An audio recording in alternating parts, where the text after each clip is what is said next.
నమస్తే, welcome to meta news. ఇక మెటలోకి వచ్చేస్తే సిక్కోల్లో వైసీపీ పరిస్థితి దారుణంగా తయారైంది. పార్టీని ముందు నుండి నడిపించే నాయకుడే కరువయ్యారు.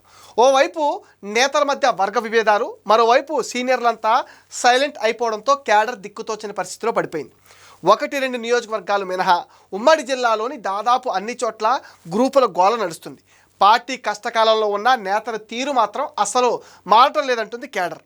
అధికారంలో ఉన్నప్పుడు తమంత మొనగాడు లేడని విర్రవీగిన వారంతా ఇప్పుడు పార్టీని పట్టించుకోవటం లేదని క్యాడర్ మండిపడుతున్నారు.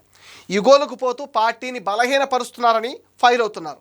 జిల్లాలోని అధికార కూటమిలో ఎక్కడో ఒక చోట మినహా అందరూ సమన్వయంతో ముందుకెళ్తున్నారు.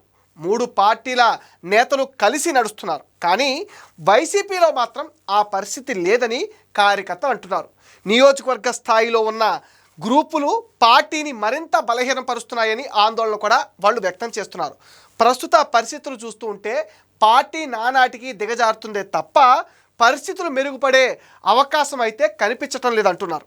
ఇచ్చాపురం, టక్కలి, ఆముదాల వలస, నర్సన్నపేట, రాజాం, ఎచ్చర్ల, పలాస, పాతపట్నం ఇలా ఎక్కడ చూసినా అంతటా అంతర్గత కలహాలే.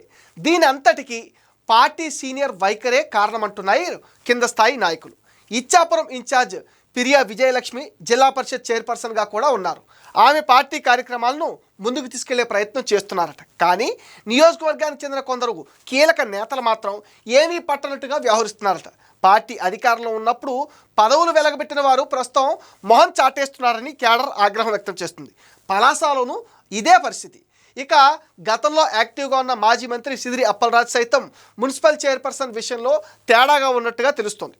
గత ప్రభుత్వంలో మంత్రిగా పనిచేసినప్పుడు తెగ హడావుడి చేసిన అప్పలరాజు అధికారం కోల్పోయిన దగ్గర నుంచి అడ్రస్ లేడని క్యాడర్ చిటపట్లాడుతుంది. చుట్టపు చూపుగా అప్పుడప్పుడు కనిపించడం మినహా సీరియస్ యాక్టివిటీస్ చేయడం లేదంటున్నారు. టెక్కిలిలో వైసీపీ దువ్వాడ శ్రీనివాస్ పార్టీ నుండి బయటకు వెళ్లిన వైసీపీ ద్వితీయ శ్రేణి నేతలు ఇప్పటికీ ఆయనతో టచ్లోనే ఉన్నారట.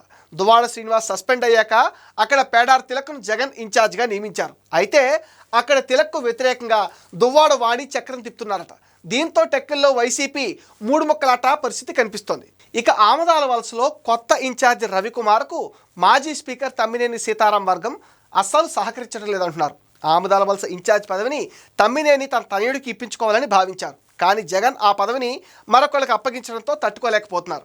ఈ క్రమంలోనే రవికుమార్తో ఆయన అంటీ ముట్టనట్టుగానే వ్యవహరిస్తున్నారు. ఇక హెచ్ఆర్లో మాజీ ఎమ్మెల్యే సైతం పార్టీ ఇంటర్నల్ ఇష్యూస్తో సతమతమవుతున్నారట.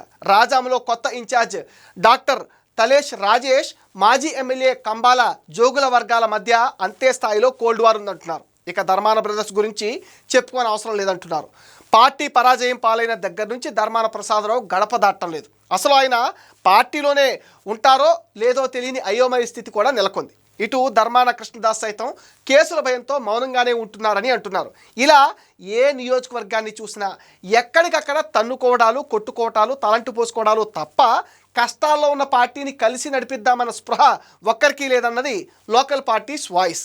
సమస్యలు పరిష్కరించుకుని ముందుకు సాగాల్సిన జిల్లాలోని బడా నేతలు నియోజకవర్గాల్లో గ్రూపుల్ని పెంచి పోషిస్తూ పార్టీ పరిస్థితిని ఇంకా దిగజారుస్తున్నారన్న ఆరోపణలు సైతం చాలా బలంగా వినిపిస్తున్నాయి. బడా నేతల తీరుతో మార్పు రాకుంటే భవిష్యత్తులో సిక్కోలు వైసీపీకి సమస్యలు తప్పవంటున్నారు దిగువ శ్రేణి నాయకులు అండ్ కార్యకర్తలు. ఇది మెటా న్యూస్ అప్డేట్. ఈ వీడియో పైన మీ విలువైన ఒపీనియన్ని కామెంట్ సెక్షన్లో మెన్షన్ చేయండి. మీరు ఇచ్చే కామెంట్స్తో మరిన్ని ఇంట్రెస్టింగ్ వీడియోస్ మీకు అందిస్తామని మీరేం చేయాలో మీకు తెలుసుగా. ఈ వీడియోస్ని లైక్ చేయండి, షేర్ చేయండి, మెటా న్యూస్ని సపోర్ట్ చేయండి, సబ్స్క్రైబ్ చేసేయండి.